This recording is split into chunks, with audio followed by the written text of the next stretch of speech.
As a reminder to everybody, there are a bunch of votes coming up around the kind of future of JUP. There's going to be 3 critical votes over the next, I believe, 4 to 6 weeks around token supply, emissions, ASR, JUP awares, and much, much more. And so to help lay the philosophical groundwork, the philosophical foundations, our guy Meow is here to talk to us about some of the things that really matter. Meow, what is the Jupiverse all about? One of the key ideas that we work on is the idea of 50-50, which is really around like the team manages 50% of the token supply and the community manages their 50%. And the rule of thinking really has to do with this image, to do with the idea that we need both. First of all, the team needs a lot of leverage and a lot of ability to move fast and make strategic decisions, whether it's recruiting the best team members or whether it's around like making strategic investments. So the team actually needs a lot of ability to kind of make these strong moves, to actually leverage JUP, to actually do a lot of big moves. But on the other hand, it's also really important to have the community be very, very tightly in loop around like what is going on and have a very, very big say over key things like token distribution and airdrops and everything. I think a lot of times founders or teams kind of see the community as like a necessary evil, right? Where they're like, hey, we kind of need this for the project, but it is either a distraction or like whatever else. There's not a lot of trust and faith. And vice versa, right? In many projects, the community loses trust in the team. And it becomes this kind of PvP dynamic of like the team versus the community. When the team do not trust the community and the community doesn't trust the team, and it just breaks down from there. We take equal responsibility, okay, in making this work.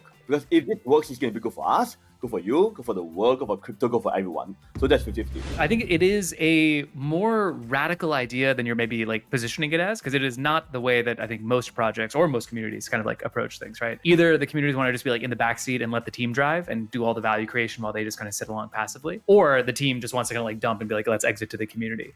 And I think in this case, the approach is very much like, let's build it hand in hand with the community. This is where the J for J principle.